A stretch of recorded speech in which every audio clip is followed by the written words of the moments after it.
All right, hello everyone. What we're going to be doing in this video is talking about slope. So first thing you want to do is I need you to go ahead and fold your papers so that it looks like this, right? We have our two little flaps, our two doors, okay? Go ahead, pause if you need to fold your paper. The first thing that we are going to be talking about is the slope formula. As a reminder, another word for slope is rate of change. Okay, just as a little refresher. So last time we talked about how to find slope from a graph, and now we are going to talk about the formula that you can just go ahead and toss into Desmos. So this right here is our slope formula. Remember, M is our letter for slope. These parentheses are so important, okay, because we're going to have some negatives and it can get messy. So the first thing that we want to do when we are given an ordered pair, we want to label them. These little twos mean the second ordered pair. This means X and Y go together from my second point. The ones just mean my first point, X2 and Y2. I'm going to go ahead and color code for this as well so that we can get comfortable and see where everything's coming from. All right, let's get ready to plug things in. Y2, I'm going to highlight for you right here in yellow. That's going to be -3. My Y1, let's fill out the top first, is going to be my other -3. On the bottom, I have X2, which look at this. These go together. They go together. All right, you got to keep it organized. If you do not keep it organized, it will be wrong. I promise you. All right. Once we have this set up, we are going to go ahead and pop over to Desmos. I would recommend keeping this in your Desmos all unit. All right, have it, and you're just going to go ahead and plug in your values. Remember, we always want slope to be a fraction. All right, if we get a fraction, leave it as a fraction. This right here, our slope is 0, so you write M equals 0. Okay, that's all there is to it. Let's go ahead, open to the inside, and try 2 more. All right, let's label X1, Y1, X2, Y2. I have my Y2, so I'm going to have -17 and then 3. 19 and 9. We're going to go ahead, put that into Desmos. There is no point in deleting your fraction. Just change the numbers. All right, don't delete the whole thing. Just go ahead and change what you have. 3, 19, and 9. Look at that. Our slope, M equals -2.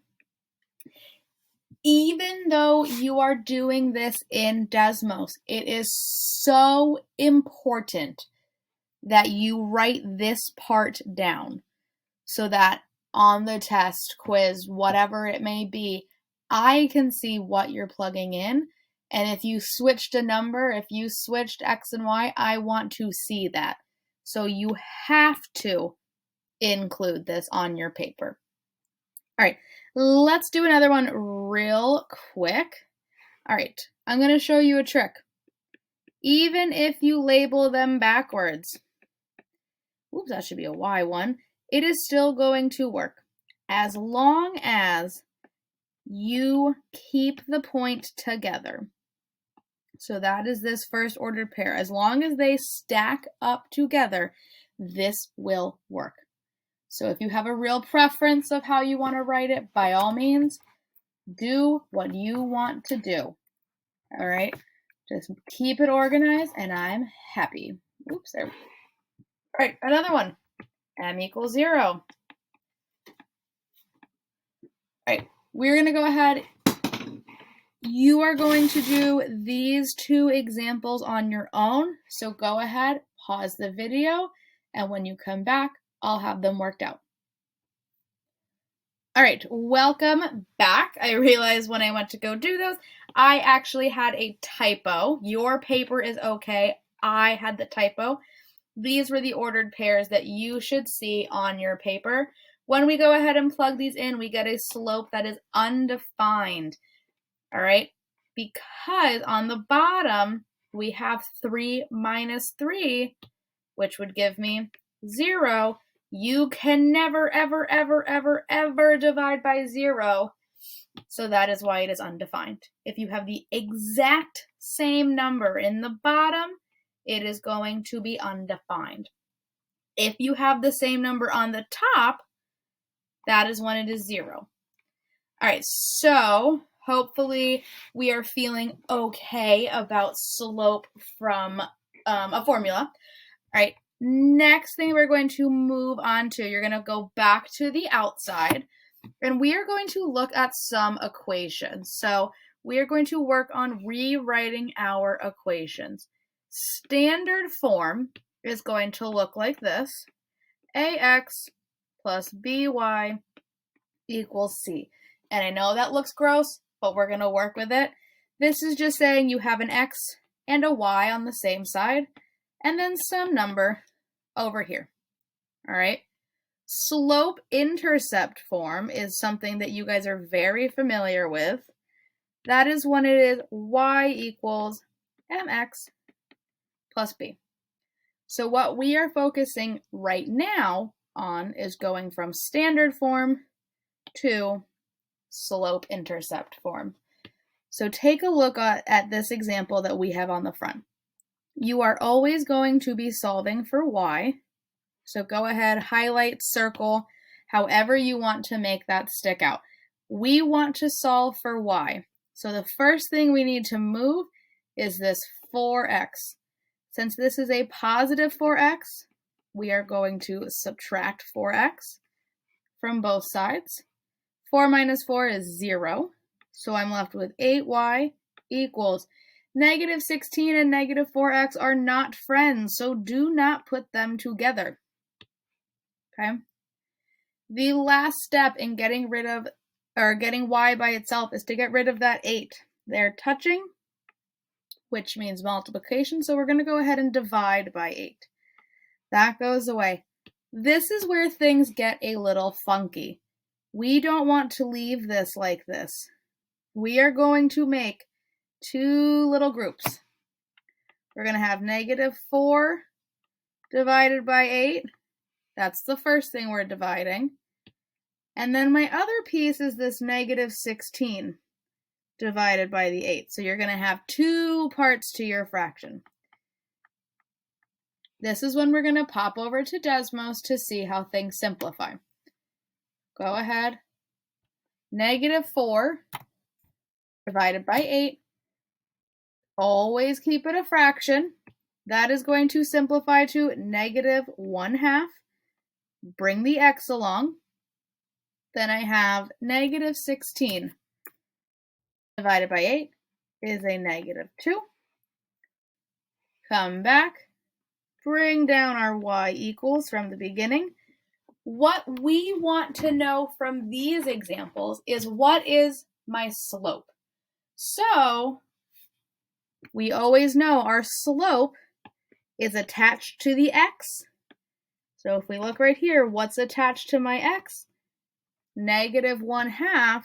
So m equals negative 1/2. All right. I know the spacing of this got kind of funky. You might be looking at this like, oh my gosh, what happened? We're going to go ahead and do two more together. You'll try some, and then you're going to do some work on your own. All right. Let's look at these two. First thing you are going to do, you are going to highlight y, because that is what you want to get by itself. We need to move the x. This is a positive 5x, so we are subtracting it. I'm left with 3y equals negative 5x plus 10. All right, and when I'm solving for y, I'm now going to divide by 3, and then make my two groups. Negative 5 over 3, and then I'm going to have 10 over 3, plus 10 over 3. We need to check with Desmos to see if those can simplify. So let's go look. I'm going to do negative 5. Negative 5 divided by 3. That doesn't simplify, so it stays. Let's look at 10. Can't do anything with that.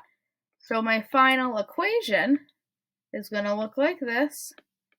And my slope is always, always, always attached to x. So my slope for this example equals negative 5 over 3. All right, so there's really 3 steps. Move your x, divide, check Desmos. I guess 4 steps. Find your slope. All right, let's look at this one real quick now. I have a negative 2x, so the opposite of minus 2x is plus 2x. I'm left with negative 6y equals 2x plus 14. Divide by negative 6. My two groups, 2x divided by negative 6. And then I'm going to have 14 divided by negative 6. Let's go look at Desmos. Let's see. There we go. Now we can see it. All right, I have 2 divided by negative 6. That's going to simplify to a nice negative 1 over 3. Do not forget your x. Always bring that along for the ride. And then 14 divided by negative 6 gives me a negative 7 over 3. Let's write our equation in y equals mx plus b form. And again, when we look at this, it's what's attached to my x, so my slope is negative 1 over 3. All right, you're going to pause this. You're going to go ahead and try the next ones. When you come back, I will have them solved for you. All right, welcome back. Once you have solved these, this is how this should have worked out. Oh, I'm missing my little circle. I realized that. All right, you get your slope for the first one is 3. Your slope for the second one is a positive 2. Okay. Now you have finished your notes for today, so go ahead, stop, and glue into your notebook. The next thing that you are going to do, you are going to go to the substitute and you are going to get the Unit 4 Day 2 practice, which focuses on these skills again. You will be turning this in when you are done. This is going to be graded. All right, you have to turn this in. You need to complete this. All right. After you have finished that, you can go ahead and work on your Go Formative. You can color. You can work on stuff for another class. You have to finish your notes and your practice for today. All right. I'll be back next class.